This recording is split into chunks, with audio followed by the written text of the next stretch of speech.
Lisa Ziegert was born in Holyoke, Massachusetts on March 24, 1968, to parents George and Diane. She had 3 siblings, David, Lynn, and Sharon. Lisa and her family moved to Agawam, Massachusetts in 1974. She graduated from Agawam High School in 1986. While in high school, she played tenor saxophone and flute in the concert band. She had also been a drum majorette for the school's marching band for 2 years. Lisa worked for the school newspaper and literary magazine. After school, Lisa became a member of the National Honor Society and the American Field Service. In 1990, Lisa received a degree in elementary education from Westfield State College. Lisa was a communicant of Sacred Heart Church and taught confraternity of Christian doctrine classes there. Lisa loved to draw and often gave pieces of her artwork to her friends and family. She remained close to her family as a young adult and had a close group of friends. She had a boyfriend named Blair. He co-owned a house where many of their friends lived together. Lisa became a teacher's aide in the special education department at Agawam Middle School. Unfortunately, it did not pay well, so she had to get extra work. One of those jobs was working as a clerk at Brittany Card and Gift Shop. She also worked at the Perry Lane Camp for 4 summers. It is a summer camp for residents of Agawam. April 15, 1992 started like any other day for 24-year-old Lisa Ziegert. It was just a few days away from Easter. After a long day of teaching special needs students, Lisa hopped in her car and drove over to her night job at Brittany's Card and Gift Shop in Agawam. The 24-year-old with dark curly hair, freckles, and blue eyes was scheduled to work until closing time at 9 p.m. Lisa spent most of her shift putting helium into balloons as shoppers filled their carts with gifts and decorations for the upcoming holiday. At around 5:30 p.m., an unexpected visitor walked into the store, Lisa's sister, Lynn. It was a rare chance for the siblings to catch up. They chatted about Lisa's job at the school, where she was beloved by students, and her future goals. After about half an hour, Lynn left the store and drove home, glad that all seemed well with her sister. The following morning, Lisa's co-worker, Sophia Maynard, showed up as usual to open the shop. When she spotted Lisa's white Chevy Geostorm in the parking lot and saw that the store's open sign was still outside the door, alarm bells started ringing in her head. The front door was unlocked and the lights were on. A radio was playing in the background. Sophia called out Lisa's name, but received no reply. She walked up to the cash register and saw that Lisa's car keys and purse were left behind. When Sophia walked into the storeroom to look for her friend, she noticed that the back door was open and several boxes had toppled over. Sophia began to panic. She ran out of the store and across the street to Alvin's sandwich shop. "Something's wrong," she shouted. "Call the cops." Minutes later, officers arrived at the store and found evidence of a struggle. There were shoe markings on the back door and a small amount of blood in the storeroom. The police theorized she had been taken out the back entrance and into an alley. 2 doors and a card rack were removed by police and taken as evidence. Interestingly, the cash register was undisturbed. It did not appear to be a robbery. Local officers, aided by Massachusetts State Police detectives and the FBI, spent hours scouring the banks and watery depths of the Westfield River on foot and from the sky with a state police helicopter. They could find no trace of Lisa. Lisa had not reported to work at Agawam Middle School, which was unusual enough that the school called her mother. Her family then also started searching for Lisa. A police officer said that he saw that the lights of the shop were still on at about 3 a.m., a few hours before Sophia entered the shop. He did not call it in because he had to transport a prisoner. Lisa was last seen when she spoke to the owner of the carpet store next door for about 15 minutes around 7:35 p.m., an hour and a half before her shift ended. They commiserated over the parking problems at the shopping center caused by people using its lot when going to the nearby bowling alley instead of the stores in the center. Before he left, he told Lisa he would not be challenging any drivers because there are a lot of crazy people out there. The last transaction in the shop occurred at 8:20 p.m. Another customer arrived at the store at 9:05 but found it empty. She thought she heard a noise coming from the back of the store but left without investigating it. This meant that Lisa vanished sometime between ringing at the purchase at 8:20 p.m. and when the customer arrived just after 9 p.m. On April 17th, Agawam Police Lieutenant Robert Campbell told the press that the chances of Lisa simply walking away from the store were slim. He announced that the case was considered a kidnapping, as their investigation had ruled out any other possibilities. 3 days after Lisa went missing, on April 19th, it was Easter Sunday. All 12 churches in Agawam passed out white ribbons for their congregants to wear. It was a sign of hope that Lisa would soon be found and of support for her family at their services that morning. Later that day at around 2 a.m., a man was hiking with his dog along a mud-caked path in the woods 4 miles from the gift shop when he stumbled upon what appeared to be a partially clothed body of a young woman. Based off of the clothing of the body and a charm bracelet on her wrist, the woman was quickly identified as Lisa Ziegert. Lisa had suffered 7 stab wounds around her shoulder and throat, some more than an inch deep, and another knife wound to her upper left leg. Her light blue denim skirt and blood-soaked white blouse were pulled down toward her ankles. The cuts on her hands led detectives to think she had not gone down without a fight. An autopsy would later confirm their hunch that she had been assaulted by a man. Police discovered male DNA and blood all over her clothes and body. After visiting the crime scene, Agawam Police Detective Wayne Macy sped over to the Ziegert house. He feared that if he slowed down at all, he would lose his nerve and leave the difficult task of informing Lisa's family to someone else. He tried to think of the least offensive word he can use to tell them that Lisa was not alive anymore. It turned out he did not have to come up with a euphemism. When Lisa's mother opened the door for him, she already knew, based on the fact that he had come to their home. Lisa's funeral took place at Sacred Heart Church. More than 900 people were in attendance. Joseph O'Neill, the owner of Brittany's Card and Gift Shop, made the decision to permanently close the store. He had been considering doing so for some time, but the dismay he felt knowing Lisa had been taken from the store and the grief he felt over his employee's demise finalized his decision. After the crime, fear spread through the town. Young women from Agawam and the surrounding communities signed up for self-defense classes in droves and insisted someone walk them to their cars at night. Within 2 days of the discovery of Lisa's body, more than 300 women had filed permits to carry firearms or mace. Police offered check-ins at businesses that were open late to ensure the safety of the people working there. All 8 members of the Detective Bureau at the Agawam Police Department were put on the case. The FBI provided resources for the investigation, and the Connecticut State Police were brought in because of the proximity of the site where Lisa's body had been found to the state border. Lisa's case was worked on nearly constantly, with investigators working shifts of 18 hours or longer spanning every day of the week. Investigators received many calls from residents with possible leads. One of those leads led them to Gary Shara.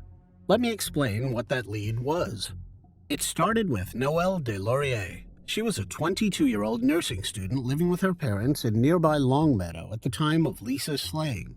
She was gripped by Lisa's case. Day after day, she sat glued to the TV coverage of the case as police searched for the perpetrator. 9 months later, in January 1993, Noelle was in a patient's house working as a home health aide when a breaking news update shot across the television screen. It was another local case that was unfolding in real time. Reporters were interviewing a man who said his infant son had been abducted. Noelle realized she knew the man. The infant's father was Gary Shara, whom she had briefly dated while they were students at Longmeadow High School in 1986. A few days after seeing him on the television, Noelle was surprised to pick up the phone and hear Gary's voice on the other end of the line asking her out to dinner. They had not seen each other since high school, but she remembered Gary fondly and agreed to meet him a few days later at Collegian Court. It's a historical restaurant and banquet hall in Chicopee, Massachusetts. During dinner, Gary pulled out his wallet and showed Noelle a photo of his infant son. 1 month later, the mystery of the boy's abduction was solved when police found Gary's son living with his mother across the country in Seattle. Suddenly, what was once a kidnapping case was chalked up to a messy custody dispute. Through her attorney, Gary's wife Joyce McDonald made a startling claim to Agawam detectives.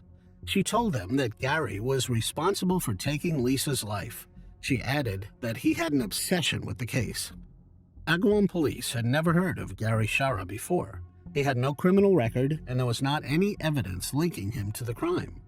Since the beginning of the investigation, detectives had been flooded with tips from angry former wives and girlfriends who tried to pin the crime on the men who had done them wrong. Detectives quickly placed Joyce's allegations against her ex into that category and dismissed the tip. Even her own family did not take Joyce's claims seriously. She had a long history of alcoholism. At least one relative, according to news reports, said she was convinced Joyce was just being a crazy drunk. Weeks and months went by without a prime suspect in the case. When months turned into years and no other similar crimes were committed, residents began to relax, all but forgetting it seemed that the perpetrator was still on the loose.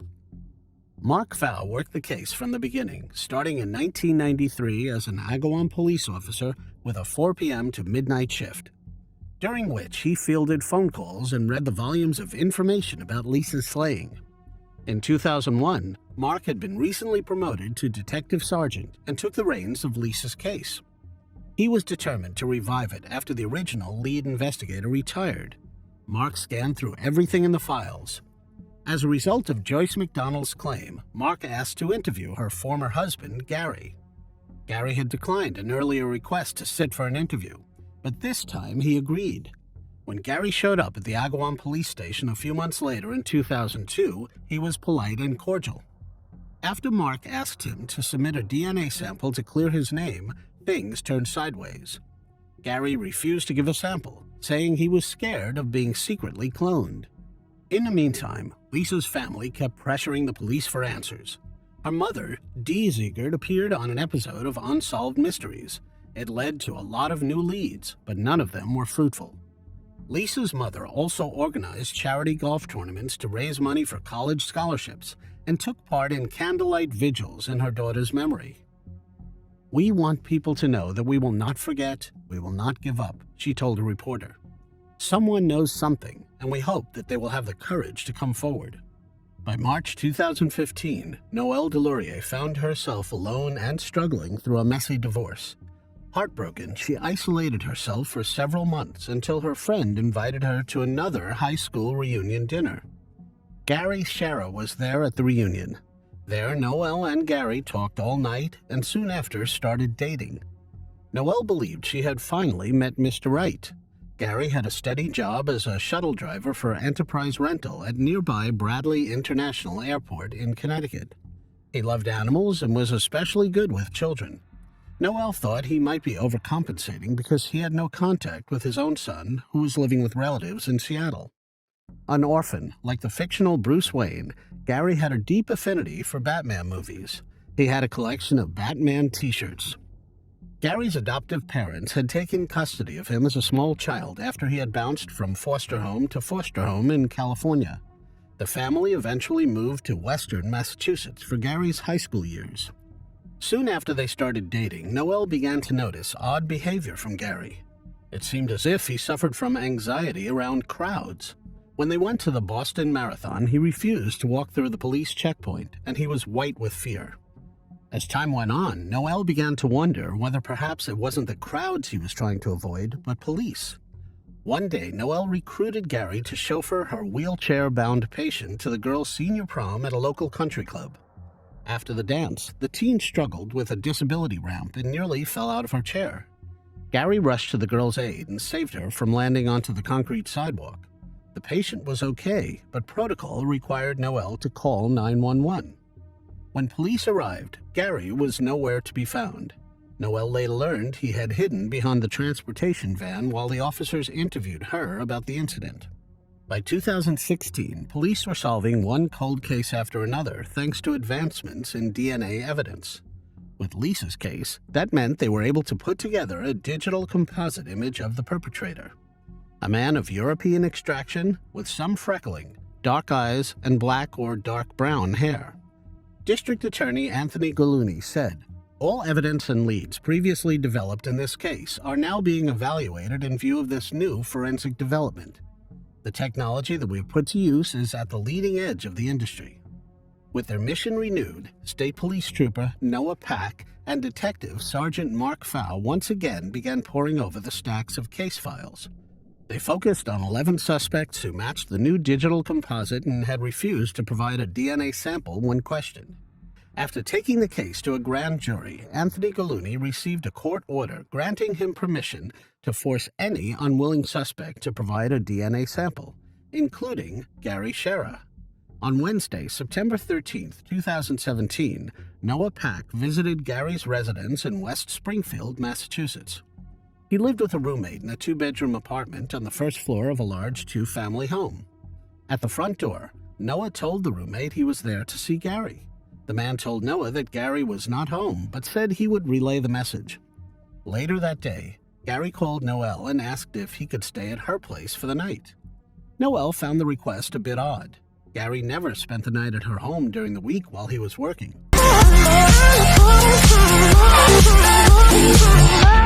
But he told her that the traffic around his street was intense because of the hordes of visitors flocking to the gates of the Big E fair nearby, and he was worried about being late to work the next morning. Gary arrived at Noelle's home 20 minutes later, and they settled into a relaxing evening of dinner and TV. The next morning, she woke up before dawn and got dressed for work while Gary slept. When Noelle returned home at 4:30 p.m. after an exhausting 10-hour shift, she noticed Gary had left his wallet, his watch, and a handful of coins on the kitchen counter. She tried calling his cell phone, but the device was shut off, so she couldn't even leave a message. Noelle then noticed a clipboard belonging to Gary on the coffee table. Attached to it was a letter with Noelle's name written on top in Gary's handwriting. Here is what he wrote, with a few words changed to accommodate YouTube guidelines. "You are going to find out some awful things about me today. They will tell you I abducted, assaulted, and took the life of a young woman approximately 25 years ago. It is true, all of it. I had no intention of taking her life when I grabbed her, but events spun out of my control. And in the eyes of the law, it is all the same. I have never regretted anything so much. I always knew one day it would catch up to me, and now it has. I received a text from my roommate last night that the state police were at the house with important papers for me. That will be a warrant to take DNA, and that will send me away for life. I have never really been or felt normal. From a young age, I was fascinated by abduction. I could never keep it too far from my mind for long. On that fateful day, I let myself do something terrible. I've never forgiven myself for that. I also never did anything of the like again.